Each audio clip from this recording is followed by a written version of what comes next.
अरमान जल्दी ही इंडिया जाना चाहता था, पर अगले महीने मम्मा का रेडियोथेरेपी का 3rd सेशन था और उसके पहले कहीं जाना मुश्किल था। इसलिए उसने थोड़ा और रुकने का फैसला किया। शांतनु से उसे पुणे और रिद्धिमा की खबरें मिल जाया करती थी, क्योंकि शांतनु डॉक्टर मलिक के पास कभी कभी जाया करता था। डॉक्टर मलिक अब ज्यादा बातें नहीं करते थे, पर शांतनु के पूछने पर उन्होंने ही बताया कि रिद्धिमा अब काफी ठीक है और अपनी इंटर्नशिप पुणे से ही करने का फैसला किया है और कुछ दिनों में वो यहाँ आ जाएगी। शांतनु ना इससे ज्यादा कुछ पूछ पाया था और ना ही डॉक्टर मलिक ने बताया था। हाँ, उन्होंने एक बार बस अफसोस के साथ ये जताया था कि उनका अरमान के साथ रिद्धिमा की शादी का गलत फैसला था और वो अब पछता रहे हैं, क्योंकि अरमान शायद अब वापस नहीं आने वाला है। इस बात पर शांतनु भी चुप ही था, क्योंकि वो डॉक्टर मलिक को ये नहीं बता सकता था कि लीजा के कैंसर की वजह से अरमान अभी वापस नहीं आ रहा है। शांतनु एक ऐसा लड़का था जो सुनता ज्यादा था पर कहता कम। वो कभी किसी के पर्सनल मामले में दखल नहीं देता था, इसलिए यहाँ भी वो चुप ही रहता था। अरमान शांतनु से यही सुनकर खुश था कि रिद्धिमा पुणे वापस आ जाएगी और वहीं रहेगी। वो जानता था अगर रिद्धिमा अंजलि से दूर रहेगी तभी वो उसे कुछ समझा पाएगा, और अगर उसके घर में रहेगी तो उसका रेहान से भी मिलना जुलना कम ही होगा। शायद घर में रहते हुए उसे अरमान की याद आए और वो उससे बात करे। तान्या ने कहा था कि उसे चुप या उदास देखकर लीजा बहुत टेंशन में आ जाती है, इसलिए अरमान आजकल खुद को खुश दिखाने की कोशिश करता रहता था। अगले हफ्ते जब तान्या का बर्थडे था तो अरमान की लीजा को वहां लेकर जाते ही तान्या के परिवार ने उन दोनों का गर्मजोशी से स्वागत किया। अरमान ने देखा वहां मेलबर्न के बहुत सारे प्रतिष्ठित परिवार आमंत्रित थे। सभी लीजा को जानते थे और उनसे खुद आकर बातचीत कर रहे थे। ये देखकर अरमान थोड़ा चिंतित हो गया, क्योंकि तान्या के कहे अनुसार उनकी शादी का अनाउंसमेंट वहां होने वाला था, पर अरमान के पास कोई चारा नहीं था, इसलिए वो मुस्कुराहट का झूठा नकाब ओढ़े सबसे मिलने लगा। कुछ देर बाद तान्या ने केक काटे और उसी बीच तान्या के पापा ने सबका ध्यान अपनी ओर आकर्षित करते हुए अरमान और तान्या की सगाई की घोषणा कर दी। जब सब खुश होकर ताली बजा रहे थे तो अरमान ने अविश्वास भरी नजरों से तान्या को देखते हुए नाराजगी के साथ फुसफुसाया, तान्या, हमने सिर्फ शादी की घोषणा की बात की थी, न कि सगाई की। तान्या सॉरी वाला चेहरा बनाते हुए बोली, सॉरी अरमान, मुझे भी नहीं पता था ये सब। तभी तान्या के पापा ने अरमान का ध्यान अपनी ओर खींचते हुए हर्ष भरे स्वर में बोला, डॉक्टर अरमान, मुझे बहुत खुशी है कि अब बाकायदा आप हमारे परिवार के साथ जुड़ने जा रहे हैं। तान्या ने बताया कि आपको शादी के लिए थोड़ा वक्त चाहिए और हम जानते हैं कि आप अपनी मम्मा के स्वस्थ होने के बाद शादी के बंधन में बंधना चाहते हैं। हम आपकी इच्छा की कद्र करते हैं। लीजा बोल उठी, हाँ अरमान बेटा, मैंने ही कहा फिर सगाई की रस्में हो जाए, पर तान्या ने मना कर दिया और कहा कि आपकी मर्जी के खिलाफ वो कुछ नहीं करेगी। तो हमने तय किया कि सिर्फ रिंग सेरेमनी करके आज की रस्में पूरी की जाए। अरमान समझ गया, अब वो मना नहीं कर सकता था।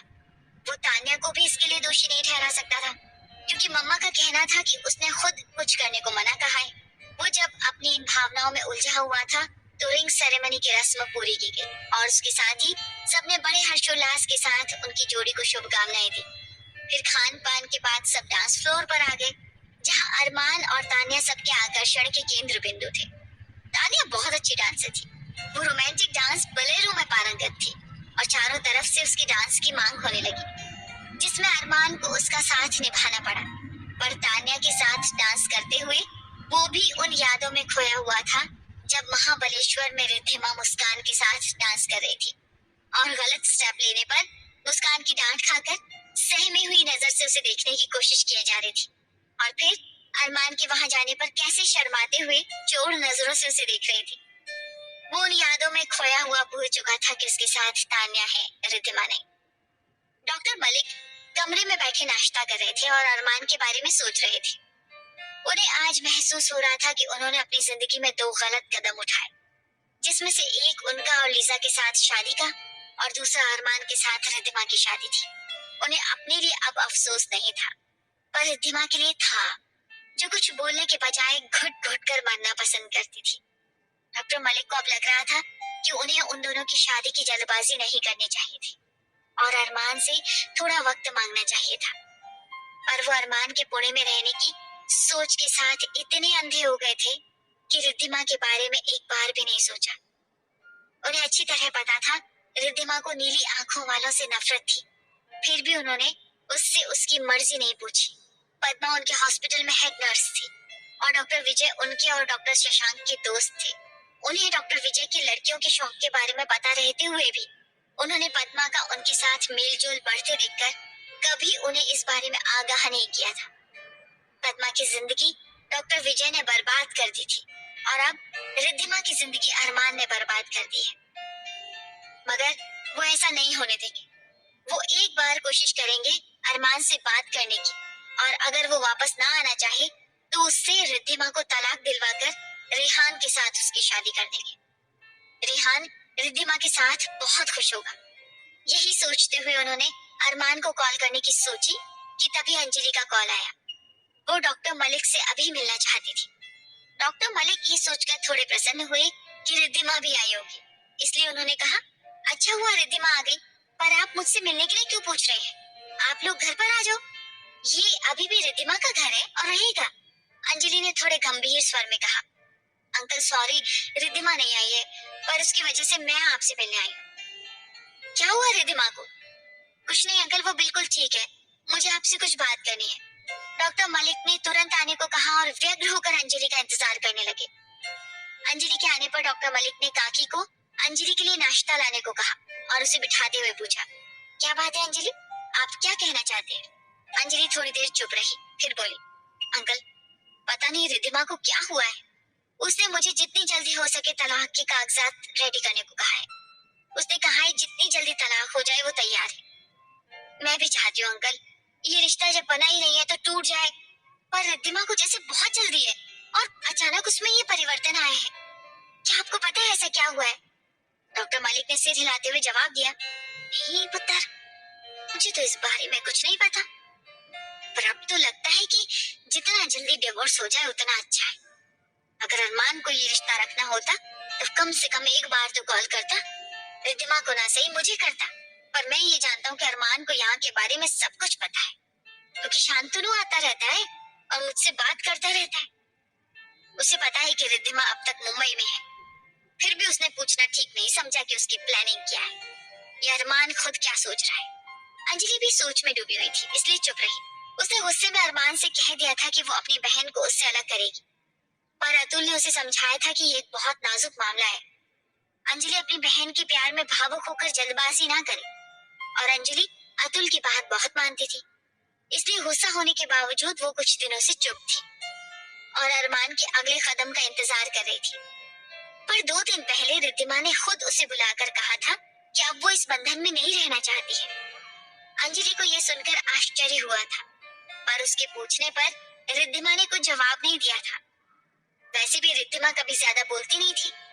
अंजलि ने नोटिस किया था कि वो सिर्फ रेहान और अपने दोस्तों से ज्यादा बातें करती थी, पर और किसी के सामने इतनी जल्दी खुलने वाली लड़की नहीं थी।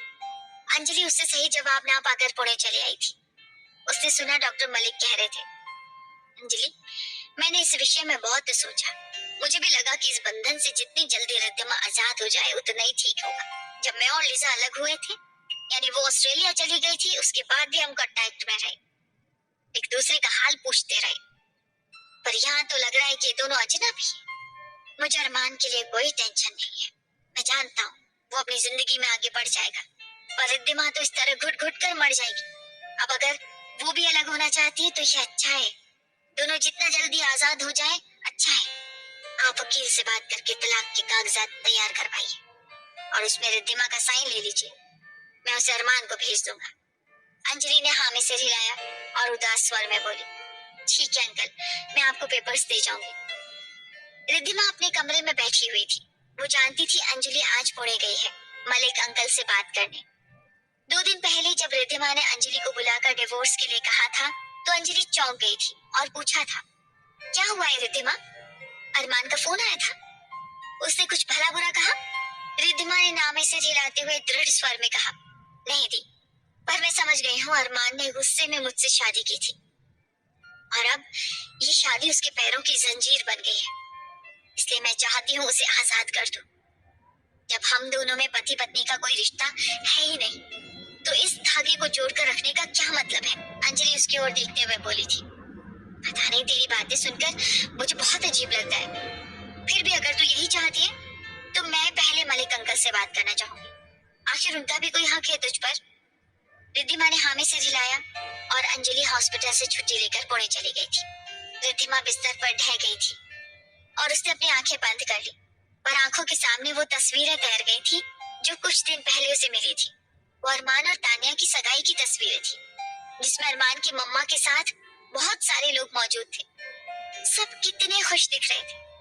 अरमान भी थोड़ा थोड़ा मुस्कुरा रहा था और तानिया तो जैसे खिलखिला रही थी। तानिया ने एक स्लीवलेस शॉर्ट ड्रेस पहना था, जिससे उसके शरीर का आधे से ज्यादा हिस्सा बाहर झांक रहा था। कुछ ऐसी ही तस्वीरें थीं जिसमें अरमान और तानिया साथ साथ थे, कभी केक काटते हुए, कभी एक दूसरे को खिलाते हुए, कभी डांस फ्लोर पर एक दूसरे के साथ थिरकते हुए। उन तस्वीरों को देखते हुए रिद्धिमा की आंखें काफी देर तक बरसती रही थी। फिर उसने ये फैसला कर लिया था कि वो अरमान को तलाक दे देगी। वो जानती थी इन तस्वीरों को भी तानिया ने ही भेजा होगा, पर ये बात सच थी। इसमें उसके साथ अरमान ही था, कोई और नहीं। रिद्धिमा को अब लगता था कि शायद अरमान उसे इग्नोर कर रहा था, क्योंकि सच्चाई यही थी कि तानिया के साथ उसका रिश्ता गहरा था और वो इसे रिद्धिमा के सामने स्वीकार करने में झिझकता था। उसने इन तस्वीरों के बारे में किसी को ना बताने का फैसला लिया था, क्योंकि अब भी वो अरमान को चाहती थी और जानती थी कि इन तस्वीरों को देखकर रिद्धिमा का भला चाहने वालों के मुंह से अरमान के लिए बुरा शब्द ही निकलेगा, और रिद्धिमा अरमान के बारे में बुरा सुनना नहीं चाहती थी। वो जैसा भी हो, रिद्धिमा को उससे प्यार हो गया था, और इंसान की फितरत यही है कि जिससे वो बेइंतहा प्यार करता हो, चाहे वो इंसान कितना भी गलत हो, उसके बारे में किसी से एक भी बुरा शब्द सुनना नागवार गुजरता है। रिद्धिमा का भी यही हाल था। अब वो बस इतना चाहती थी कि अरमान जहाँ रहे खुश रहे। उस दिन जब अंजलि घर आई तो देखा रिद्धिमा बेड पर आंखें बंद किए पड़ी थी और उसका बदन बुखार से तप रहा था। 2-3 दिन तक वो इसी तरह बीमार पड़ी रही, और जब वो थोड़ा ठीक हुई तो उसका अंजलि से पहला शब्द यही था, मैं अरमान से तलाक लेना चाहती हूँ।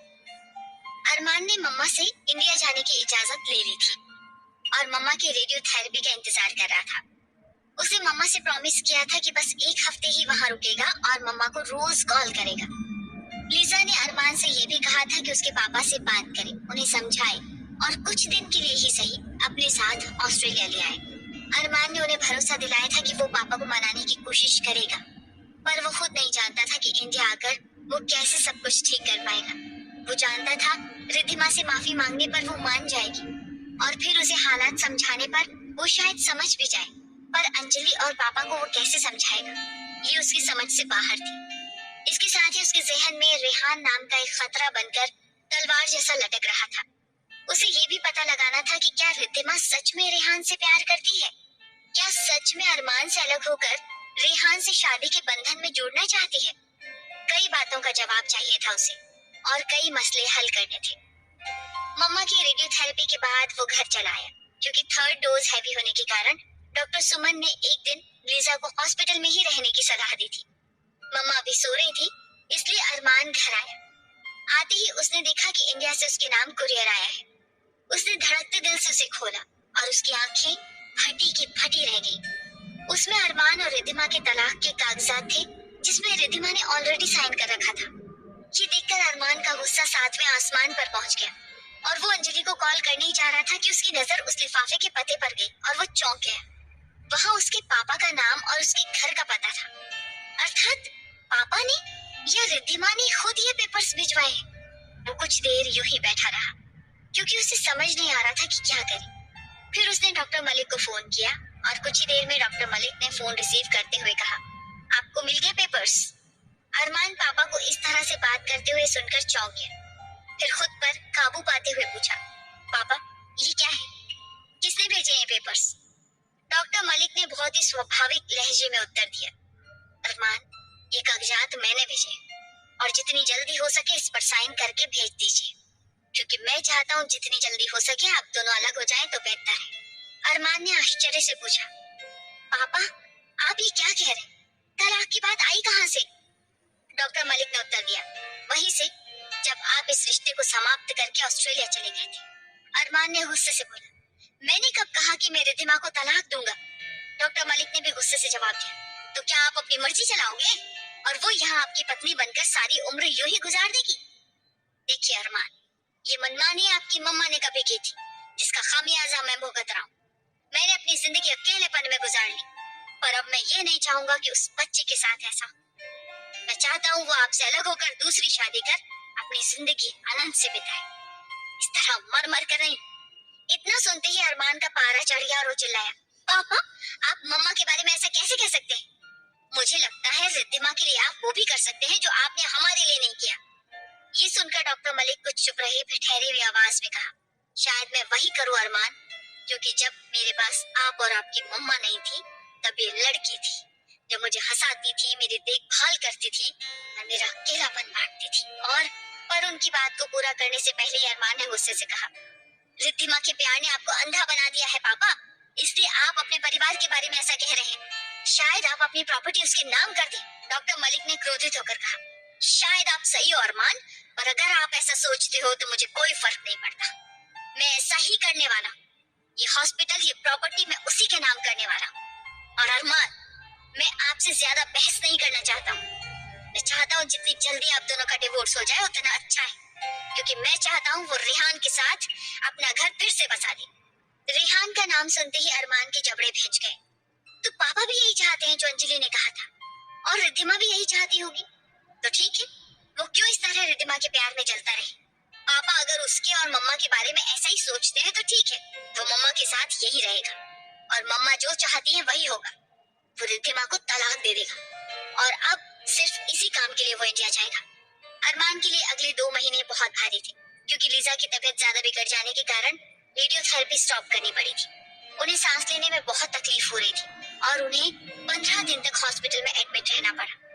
उस समय अरमान रात दिन उनके पास रहता था, पर उसने गुस्से में आकर तलाक के कागजात दस्तखत कर भेज दिए थे। रिद्धिमा के वकील ने फोन पर अरमान से बात की थी और कहा था कि 2-3 महीने बाद उन्हें पुणे कोर्ट में उपस्थित होना पड़ेगा, जहां दोनों के साथ आलोचना करके ही डिवोर्स का फैसला सुनाया जाएगा, क्योंकि सहमति तलाक के लिए पति पत्नी में 6 महीने से 1 साल तक अलग रहने का नियम है। पर अरमान ने उस वकील से कह दिया था कि जितनी रकम लगे वो देने को तैयार है, पर जल्द से जल्द उनका तलाक हो जाए। वकील ने हामी भरते हुए अरमान को मैसेज किया था कि वो कोशिश कर रहा है जितनी जल्दी ये मामला रफा दफा हो जाए। उसके बाद अरमान को इस बारे में सोचने की बिल्कुल फुर्सत नहीं थी, क्योंकि मम्मा को वो घर ले आया था जहां उनको रात दिन मॉनिटर करना पड़ता था।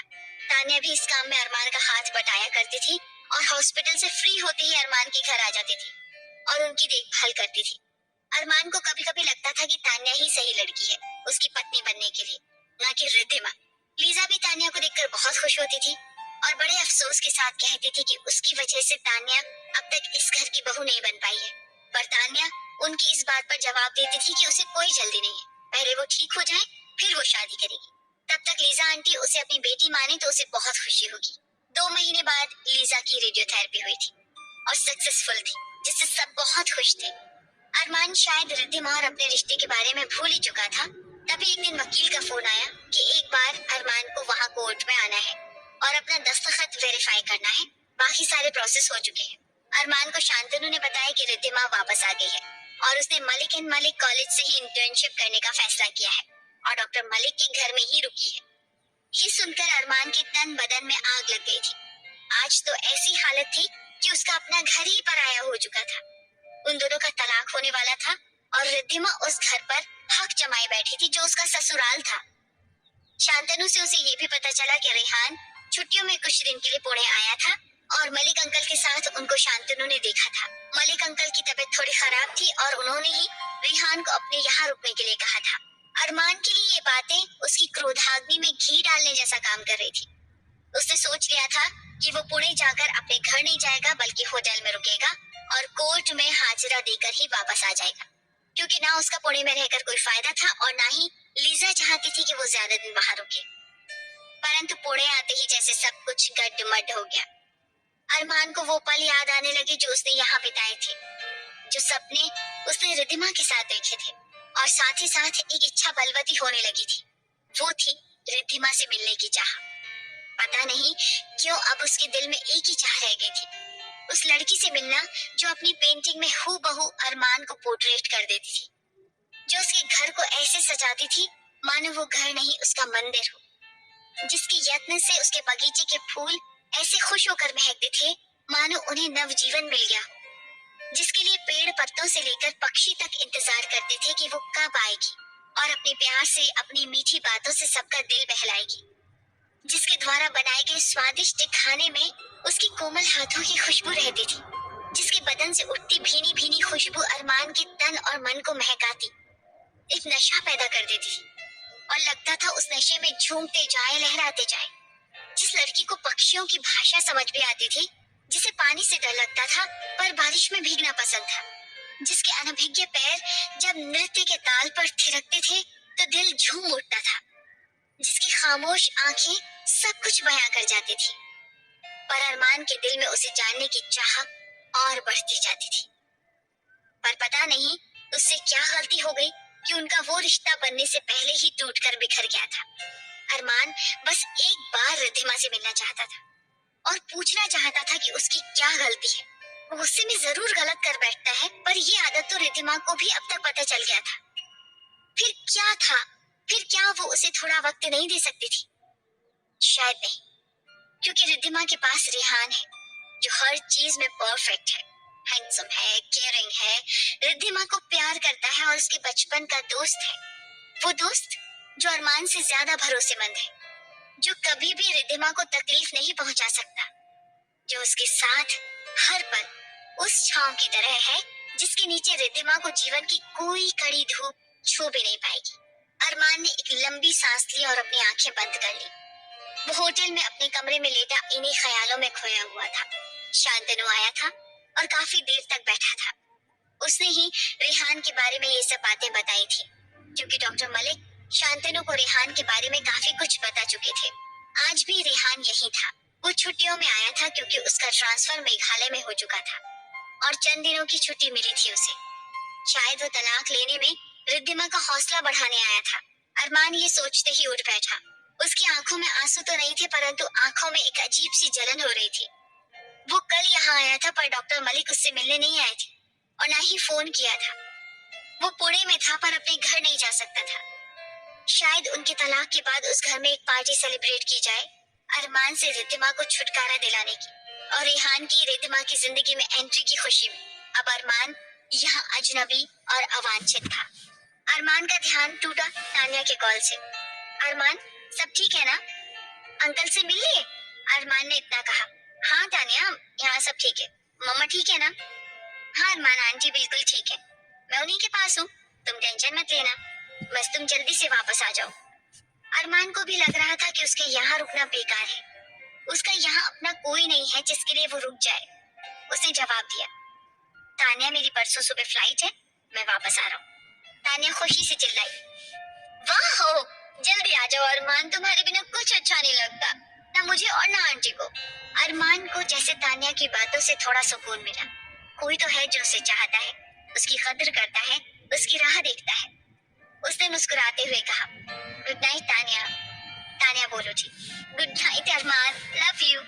अरमान ने फोन रखकर अपना ध्यान रिद्धिमा की ओर से हटाकर मम्मा के बारे में सोचने लगा और थोड़ी देर में नींद के आगोश में चला गया। रिद्धिमा को अंजलि ने बताया कि अरमान वहां आ चुका है और कल सुबह दोनों को कोर्ट में उपस्थित होना पड़ेगा, जहां दोनों के वकील एक दूसरे से कुछ सवाल करेंगे और अगर दोनों इस तलाक पर सहमत हैं तो कल ही तलाक मिल जाएगा।